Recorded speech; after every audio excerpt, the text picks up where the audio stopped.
Israel से बदले की आग में जल रहा ईरान किसी वक्त अपने मिसाइलों का जखीरा इजराइल के ऊपर उड़ेल सकता है। लेकिन अमेरिका में ट्रंप की वापसी के बाद ईरान के ऊपर भी और ईरान के अस्तित्व के ऊपर भी संकट के बादल मंडराते हुए दिखाई दे रहे हैं। और इसके साफ संकेत दरअसल डोनाल्ड ट्रंप और नेतन्याहू के बीच हुई 3 बातचीत से दुनिया के सामने प्रकट हो चुका है। नमस्कार, मैं हूं मधुरेंद्र कुमार और आप देख रहे हैं मेरे साथ रणनीति। और ट्रंप की जीत के बाद नेतन्याहू के साथ ही उनकी 3 बातचीत को दुनिया डिकोड करने में जुटी हुई है। खास तौर पे जो स्ट्रेटजिक अफेयर से जुड़े हुए एक्सपर्ट्स हैं वो ये देख रहे हैं कि ट्रंप अपने पहले कार्यकाल में ईरान के खिलाफ जो नहीं कर पाए उसका समूचा पिक्चर वो तैयार कर चुके हैं।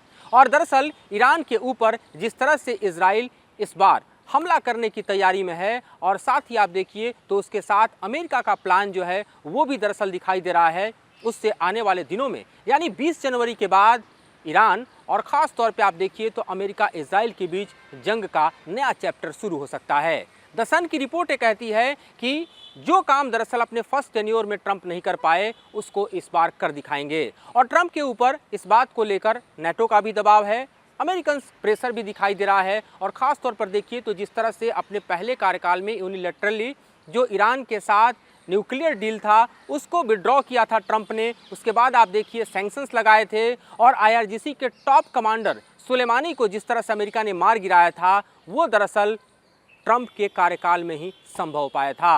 बाइडेन ने जिस तरह से टैकल किया ईरान को, इस पर अगर आप नज़र डालें तो साफ दिखाई देता है कि बाइडेन के कार्यकाल में ईरान के ऊपर सैंक्शंस तो जारी रहे लेकिन ईरान के खिलाफ जंग में उतरने से अमेरिका बाज आता रहा। और जिस तरह की लड़ाई दरअसल ईरान के प्रॉक्सीज के साथ इजराइल की शुरू हुई उसमें भले ही बाइडेन प्रशासन ने अपनी समूची ताकत, अपना हथियारों का जखीरा और सैन्य ताकत को झोंका, लेकिन ट्रंप की वापसी के साथ अब युद्ध का दूसरा परिदृश्य दिखाई दे रहा है।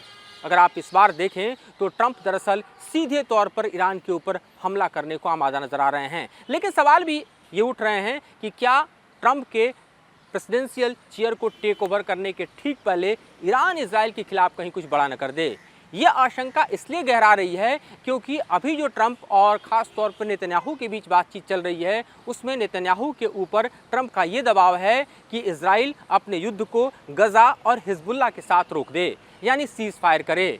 इस बीच हम देख रहे हैं कि जिस तरह से इजराइल इस वक्त गजा और लेबनान से कहीं ज़्यादा सीरिया की तरफ हिजबुल्लाह के ठिकानों पर हमला कर रहा है और वहां हिजबुल्लाह के लड़ाकों को मार गिरा रहा है। उससे साफ पता चल रहा है कि जो बिग रिसोर्सेज हैं ईरान के वो दरअसल सीरिया होते हुए लेबनान को पहुंच रहे हैं और हिजबुल्लाह की ताकत में इजाफा कर रहे हैं। और इसी कारण देखिए तो तकरीबन 2 महीने होने को है लेकिन इजराइल की सेना कोई बड़ा अचीवमेंट लेबनान की ज़मीन पर हिजबुल्लाह के खिलाफ हासिल नहीं कर पाई है अगर हम ग्राउंड ऑपरेशंस की बात करें, क्योंकि एरियल अटैक्स में जाहिर है कि F-15, F-16, F-35 जैसे विमान और बॉम्बर्स के जरिए जो हमले किए जा रहे हैं इजराइल की तरफ से वो बड़ा नुकसान बेरूत और उसके आउटस्कर्ट और उसके अलग अलग इलाकों में ज़रूर दिखा रहे हैं। इलेक्ट्रॉनिक वॉरफेयर की पहली बार लंबे दौर के बाद हम देखें तो नेतन्याहू ने ये कहा कि जो पेजर अटैक थे या फिर जो वॉकी टॉकी अटैक थे ये उनकी सरकार ने किया था, उनके ज़रिए लॉन्च किया हुआ ऑपरेशन था। लेकिन इस तरह के हमलों की जद में आकर भी हिजबुल्लाह अपनी ताकत को नहीं खो सका है, क्योंकि हिजबुल्लाह की ताकत देखिए तो उसके पास अभी भी अनुमान के मुताबिक 50,000 से 80,000 के बीच में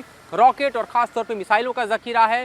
ड्रोन उसके पास खतरनाक हैं और साथ ही आप देखिए तो उसके लड़ाके जो लाख की संख्या में है, वेल ट्रेंड हैं। तो ऐसी स्थिति में दरअसल ट्रंप को ये लगने लगा है कि गजा का वार समेटने में इजराइल को 1 साल लग गया जबकि पूरी ताकत अमेरिका ने भी झोंकी थी। ऐसे में लेबनान वॉर आगे बढ़ता है तो ये अपने आप में डिजास्टर होगा और इसीलिए ट्रंप का प्रेशर है कि सीज फायर यहाँ किया जाए। लेकिन ट्रंप ईरान को नहीं बख्शने वाले और ईरान को इसलिए नहीं बख्शने वाले क्योंकि अगर आप अमेरिकन रिपोर्ट देखिए तो ईरान ने रची थी ट्रंप के हत्या की सबसे बड़ी साजिश। और इस साजिश को लेकर ये माना जा रहा है कि ट्रंप अपनी बौखलाहट के चरम पर हैं और इसका बदला वो किसी और से नहीं खमेनेई से लेने वाले हैं। यानी ईरान के सुप्रीम लीडर खमेनेई से उनका ये बदला पूरा होगा और ईरान को घुटनों के बल लाने के लिए अमेरिका ये कह रहा है कि दरअसल अब पूरा का पूरा फोकस ईरान के प्रॉक्सीज पर नहीं होने वाला बल्कि सीधे सीधे ईरान के ऊपर होने वाला है। अगर आप खास तौर पे ट्रंप के प्रशासन को या ट्रंप के कार्यकाल को या ट्रंप के व्यक्तित्व को रीड करें तो आपको एक ऐसा अनप्रेडिक्टेबल लीडर दिखाई देता है जो अपने फैसलों के लिए जाना जाता है। दूसरी सबसे बड़ी, अगर हम ट्रंप की नीति को रीड करते हैं तो ट्रंप दरअसल न सिर्फ डिटरेंट क्रिएट करते हैं बल्कि दुश्मन के ऊपर हावी होने का मादा भी रखते हैं। लेकिन ट्रंप अपने वॉर जोन को दरअसल बाइडेन की तरह बिखेरना नहीं चाहते, क्योंकि ट्रंप के अगर कार्यकाल को आप ठीक से रीड करें तो आप देखेंगे कि ट्रंप ने तो दरअसल अफगानिस्तान से भी अमेरिका का बोरिया बिस्तर समेट दिया था।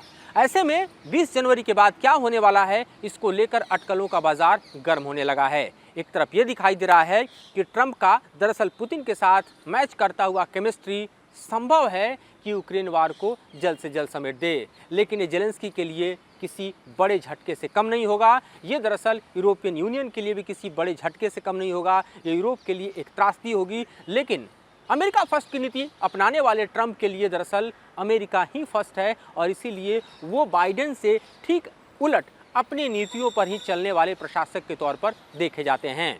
यानी एक तरफ रूस और यूक्रेन का वॉर सिमट जाएगा, ऐसी संभावनाएं प्रबल है। दूसरी तरफ आप देखिए तो इजराइल गजा और हिजबुल्लाह के साथ सीज फायर कर लेगा।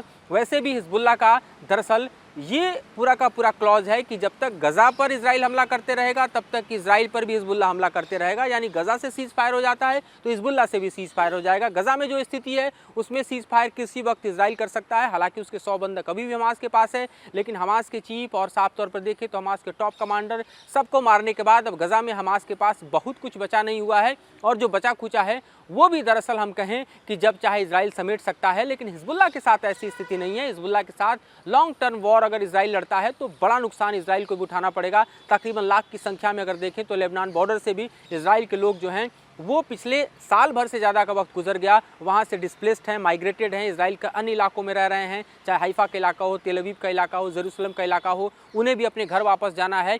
तो ऐसे में अगर गजा के साथ सीज फायर की स्थिति पैदा होती है तो जाहिर तौर पर ये संभव है, हम देखेंगे आने वाले दिनों में, कि हिजबुल्लाह भी दरअसल सीज फायर कर ले।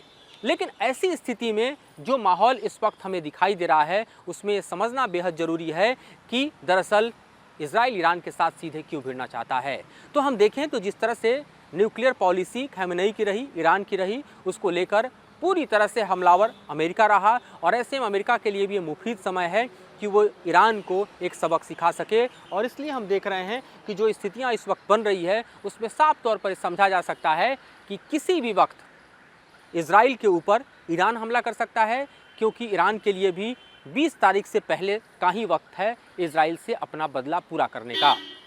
हमने देखा था कि किस तरह से 1 अक्टूबर को ईरान ने इजराइल के ऊपर हमला किया, पलटवार करते हुए 26 अक्टूबर को इजराइल ने ईरान से बदला लिया और ख़ास तौर पर ईरान के मिसाइल प्रोग्राम्स और इसके अलावा जो ड्रोन प्रोग्राम्स हैं उनको हिट किया। और अब ईरान लगातार बदले की आग में ये ऐलान करता रहा है कि किसी वक्त वो इजराइल के खिलाफ अपने ऑपरेशंस को लॉन्च कर सकता है। और जाहिर है कि इस बार जो ईरान का प्लान है उसमें हिजबुल्लाह भी शामिल है, हुती भी शामिल है, कुछ फोर्सेज भी शामिल हैं। यानी ऑल आउट अटैक की स्थिति ईरान ऑलरेडी प्लान कर चुका है, जिसकी भनक इजराइल के पास है, क्योंकि हमला इस वक्त पिछले बार की तरह सिर्फ ईरान की ज़मीन से मिसाइल लॉन्च कर या ड्रोन लॉन्च करके नहीं होगा, बल्कि साथ में हिजबुल्लाह भी अटैक करेगा, हुती भी अटैक करेगा, सीरिया से भी अटैक आ सकते हैं, इराक से भी इजराइल के ऊपर अटैक आ सकते हैं। तो ऐसी परिस्थितियों को देखते हुए हमें लगता है कि ईरान के पास इजराइल से बदला लेने का वक्त बेहद कम है, यानी 20 जनवरी के पहले तक का वक्त है। अगर एक ड्यूरेशन ईरान जो है आगे बढ़ गया तो ये संभव है कि अमेरिका और इजराइल ईरान से सीधे सीधे टकराएं,